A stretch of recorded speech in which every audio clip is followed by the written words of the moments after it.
Эми сизге суроо, товардын баасы кымбатпы же арзанбы? Көбүнчө кымбат. Бул чет өлкөнүн компанияларында продукциясы кымбат болот. Эмнеге? Аз көрүп кетебиз. Көпчүлүк товар элдин чөнтөгүнө ылайык болот, биз айткан компанияларда. Мына bizde болот кээ бир кардарлар, мисалы үчүн Американын компаниялары, Европанын компанияларын продукция алып жүргөн болот. Анан биз сунуш кылсак, экөөнүн айырмасы жок десек, башында ишем эмнеге мынчалык арзан деп. Бирок экөөнү тең колдонуп көрсө, натыйжа бирдей эле болот. Анан кийин мына сүрөттөгүдөй мына караңыз. 369 евро кетирдим, ошол эле натыйжа. 62 евро кетирдим, ошол эле натыйжа. Анда мен кайсынысын тандайм деген суроо болгондо, билесиз, оң жактагы вариант тандайт. Биз дал ошол сунушту кылтабыз. Мына ошол эле сапат, бирок Россиядан чыккандыктан бизде арзан болот. Ошол эле сапат Европага ылайык чыкса, даже Кытайдан чыкса да, бирок Европа үчүн чыгарылган болсо, анда ал продукциянын баасы жогору болот. Анткени ал компаниялар эмнеге? Ал компаниялар чет өлкөнүн айлыгына ылайык кылып чыгарып атат. Эгерде сиз айталы Америкага барып, айталы ал жерде 50 доллар отурган кремди сиз аларга айталы 10 доллардан сунуш кылсаңыз, алар албайт. Анткени аларда подозрение болот, алар бул что-то подделка окшойт деп анча алгысы келбейт. Ал эми сиз 50 доллар турса 45 доллардан сунуш кылсаңыз, анда алган проба алып көрсөм окшойт дейт да. Же болбосо 50 доллардан турса 49 доллардан сатсаңыз алып көрөм дейт да. Дал ушул себептен чет өлкөнүн компаниялары эч убакта биз үчүн атайын башка баа менен келбейт. Андай компаниялар бар, чет өлкөнүн компаниялары, бирок алар өтө аз. Ошол эле учурда андай компаниялар бар болгон менен бааларын арзан койгон аракет кылган менен биздин базарларга, СНГ мамлекеттерине, бирок алар доллардан көз каранды, доллар көтөрүлгөндө алардын товардын баасы көтөрүлүп кетет. Мына өтө атактуу компаниялардын биринин даже экөөсүнүн баасы аз көтөрүлүп кетти. Биз иштеген компаниянын баасынан 2 эсе 3 эсе жогору болуп кетти. Ал эми биз иштеп аткан компания рубльга көз каранды болгондон рубль түшкөндө тескерисинче арзандап кетти да. Көпчүлүк мурун ала албаган, же мурун алсамбы, албасамбы деген адамдар точно алып көрүш керек, итбекер болуп атат, алып көрөйүн, проба алып көрөйүн. Может, чындап эле силер айткандай ошол сапаттыр деп колдонуп көргөндөн кийин мен эмне жөн эле төлөп жүргөн турбаймынбы деген сөздү бизге айтышат да. Мына дал ушундай абалда бизнес куруу жеңил болот атат бизде. Сиз да кошулуп бизнес кылсаңыз болот. Же болбосо чет өлкөнүн кымбат продукциясын алдырууга аракет кылыңыз. Ал алып көрөт. 1-2 жол кийин чөндөгү чыдабай калгандан кийин ала албай калат. Дагы жаңы кардар издеп жүрө бересиз. Анан ошондой эле мен ала албайм дегендердин саны көп болот. Алар бизнеске кызыгат, иштегени кызыгат, продукциясын кызыгат, бирок ала албайт. Анан биз аларга барабыз да, өзүнүн продукциясын сунуш кылып, аны каттап, сиздин даярдап койгон адамдарыңыз биз алып өсө беребиз. Демек, дагы кийинки суроо, эффект масштаба деген түшүнүк бар. Эффект масштаба деген бул мындай. Ошол эле учурда Россиядан деле чыкса, Кытайдан деле чыкса, арзан чыгат деген ой келиши мүмкүн. Бирок эффект масштабадан да болот. Эгерде ошол эле компания айталы 5000 кардары болсо, же 5000 консультанты болсо, же 5000 дистрибьютор болсо, партнерлор, анда анын продукциясы жогору, кымбат болот. Ал эми эгерде ошол эле компаниянын айталы миллион партнеру болсо, же миллион сатуучусу болсо, же миллион кардары болсо, анда ал компаниянын продукциясы арзан болот. Экономикада ушундай мыйзам бар, канчалык көп санда чыгарса, ошол продукциянын баасы ушунчалык төмөн боло баштайт.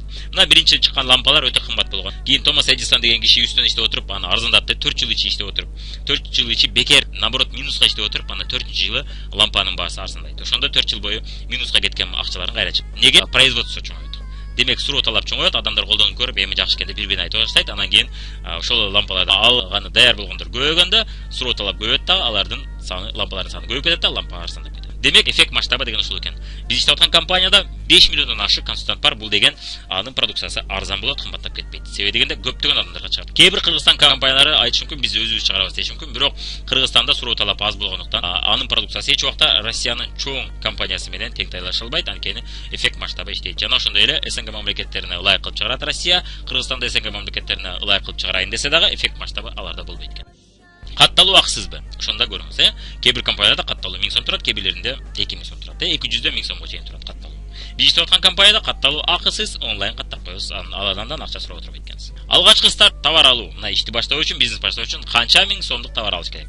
3000 сомдон 50 000ге чейинки продукция алып анан баштайсың деген компаниялар бар. 15 000 алып 20 000 менен башта, же 30 000 менен башта деген компаниялар бар. Биз иштеп аткан компанияда болгону 1200 сомдук. Ошондо дагы өзүңүзгө дайым керектүүлүүчү продукцияларды алыңыз дейбиз. Бул прокладки, идиш жуугуч каражаттар, казан агаркыч, иши кылса кухня уборка керектүү каражаттар, ошондой эле бет майлар, ошондой эле тиш жуугуч пасталар, шампуньдар, чач боек, иши кылса көпчүлүк адамдарга дайым керектүүлүүчү каражаттар, ошондой эле кийим кече, туфли жана башка. Мисалы үчүн мен өзүмө ремень алам, мен эркек болгончо тиш жуугуч каражат алам, шампуньдарды алам, бет май, бутка колго кремдерди алам, иши жуун үчүн гель душуларды алам, самындарды алам, и так эле алып жүргөн нерсени алам. Ушинтип өзүңүзгө керектүү нерсени 1200 сомдук алсаңыз, сиз бизнес баштасаңыз болот экен. Ал эми сол жакта көпчүлүк компаниялар мына 3000ден баштап продукция алып анан башта, же 50 000 продукция алып башта дегендер ошол и так эле керек товарбы, же и так эле керек эмес товарбы деген суроону коюңуз. Көпчүлүк учурда белгисиз, көпчүлүк учурда ал бизнес болбогондо сиз ал продукцияны албайт элеңиз, сиздин танышыңызда ал бизнессиз продукцияны албайт элек. Ал эми биз айтып аткан компанияда и так эле алат элеңиз, и так эле алып жүрөсүз. Визиход товарлар барбы? Визиход дегенибиз бул жашка карабайт, жыныска карабайт. Мисалы үчүн идиш жуугуч каражаттар, ал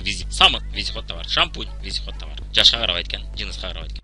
Маркетинг план кандай? Сиз иштеп аткан компанияда маркетингдин өзү 4 түрү бар. Бул боюнча биз сабак өтүп турбайбыз, кыскача айтып кетейин. Бинар матрица эмес биз иштеп аткан компания. Бинар матрицада иштесеңиз, бизнес баштоо кымбат турат. Мына бинарларда 10 миң, 15 миң же 20 миң менен баштайт дейт. Ал эми классика маркетингде болсо 1200, 2000 же 3000 менен баштасаң болот дейт. Акча адам жазылганда гана түшөт экен бинар менен матрицада. Адам жазылбай кийин повторно ошол эле нерсени кайра алганда аз гана түшүп калат экен. Андыктан лидерлер барды улам жаңы адам каттоо үчүн иштейт экен. Жаңы адам каттоо үчүн гана жүрүшөт экен. Ал эми ошол эле адамдар продукция алганда аз гана акча түшүп калат экен. Андыктан бинар матрицада келечекте невыгодно. Башында баштап калыш выгодно, кийин невыгодно болуп калат экен. Классикада өмүр бою продукциясы дагы тез өтүп турчу продукция өмүр бою пайда көрүп турат экенсиз. Мурунку эле адамдардан алган. Бизнес баштоо арзан болот экен классикада көрдүк. Кийинкиси одноуровневый маркетинг план деген бар. Одноуровневыйда уровеньге жараша биринчи деңгээлден 15%, экинчи деңгээлден 10%, үчүнчү деңгээлден айталы 8%, үчүнчү 5% болот, анан кийин ылдыйлаган сайын пайыз азая берет. Ал эми ошол ылдый адамдардан пайда көрүш үчүн сиз статус квалификация жасашыңыз керек. Ошондо гана ылдыйдагы адамдардан пайда көрө аласыз.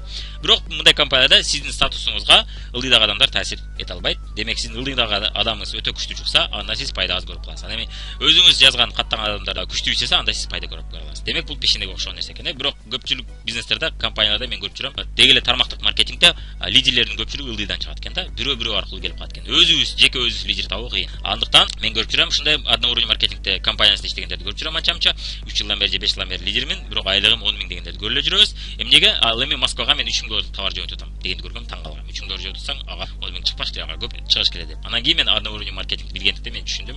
Демек ал лидери ылдыйда турат экен, ошон үчүн ага аз пайда түшүп калат. Анын үстүндө аны каттаган адамга бул пайда көбүрөөк түшүп калат деп түшүндүк. Классикада болсо кадимки бизнеске окшош. Канча чоң оборот жасаганга ошончолук көп процент берет экен.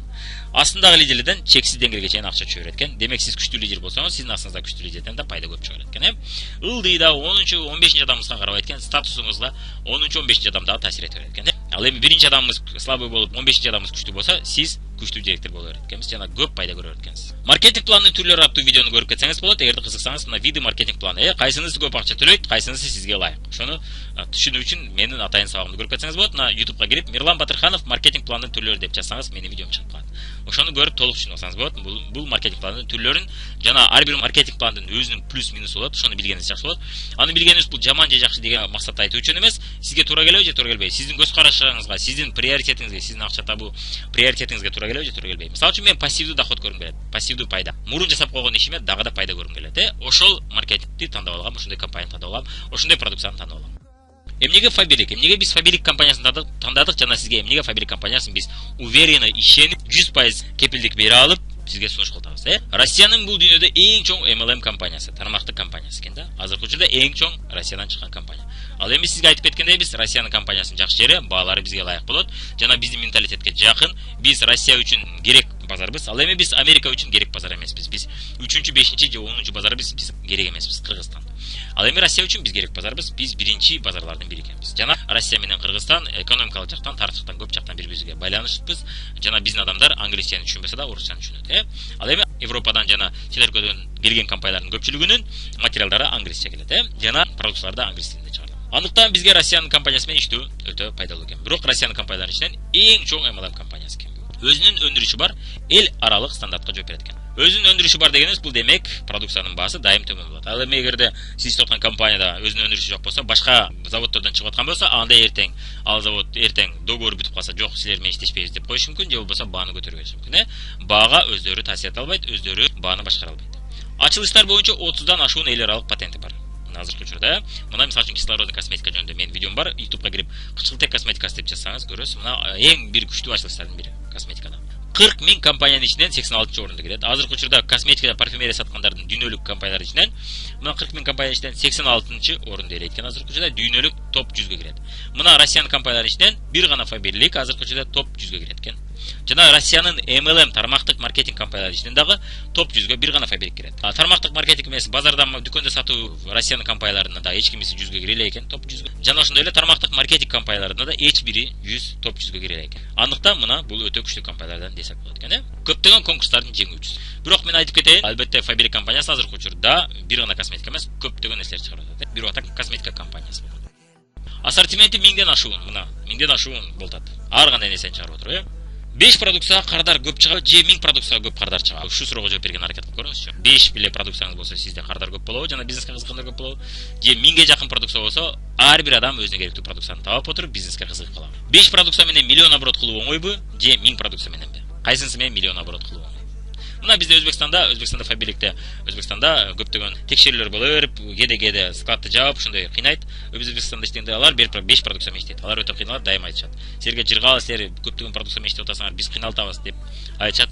Айла жок, алар искусственный закуп кылат. Эгерде продукциянын саны аз болсо, сиздин лидерлериңиз мен ушунча оборот жасап атам дегендер искусственный закуп кылып атышат. Искусственный закуп дегенибиз бул кереги жок эле товарларды, мисалы үчүн кофени бир миңдеген түрүн бир адамга кереги жок туурабы? Кофенин миңдеген түрүн алыш керек болуп турат, ошол квалификацияны же статусун жасаш үчүн. Аны ал кофени алар 3 жыл же 5 жыл ичишет, бирок 1 жыл айын дагы продукция алыш керек да. Ошондуктан ассортимент көп болсо, ошол миллион обороттор жасоо оңой болот экен. 300 новинкалар чыгып турат ар жылы. И так эле тез керек болуп жаткан продукцияга кызыктыруу жеңилби же чындап керекпи деп ойлондурган продукцияга кызыктыруу жеңилби адамдарды. Демек продукцияга кызыктырып алсак, биз бизнеске да оңой кызыктырат экенбиз. Продукцияны алып көргөндөн кийин ал бизнесине көзүн ачабыз дейт. Ал эми продукциясын көрбөсө адам продукциясына ишенбесе, мен кантип сунуш кылам деп бизнесте кылгысы келбей калат экен, Баалары элдин чөнтөгүнө ылайык, арзандатуулар тез болуп турат. Дедик, элдин чөнтөгүнө ылайык. Мына 5 продукциясы арзан болгондо кардарларды кармап калуу жеңилби же кымбат болгондо кармап калуу оңойбу кардарларды жана кошумча иштегендерди. Кайсынысы оңой? Көпчүлүк продукциялар тез бүтүп турат, Мына күнүмдүк дайым колдонуп турат. Бул нанга окшоп тез адамдар алып турат. Продукцияга көнүп калгандан кийин, жакшы көрүп калган адамга продукцияны сунуш кылуу жеңилби, мына уже колдонуп аткан адамга. Же жаңы адамды кызыктыруу жеңилби? Улам жаңы адамды кызыктырып, жаңы адам табыш оңойбу же ошол эле адамга ошол эле продукцияны кызыктыруу оңойбу? Жана ошол эле адамга жаңы новинкаларды кызыктыруу оңойбу? Мен байкадым, жаңы адамдарга кызыктыруу өтө кыйын экен, анткени алар ишене бербейт. Ал эми ишенип калган, сапатын көрүп калган адамга дагы да башка продукцияны алдыруу оңой. Андыктан биз ошол эле адамдар менен ошол эле оборот жасап атабыз, жаңы адамды издеп отурбастан.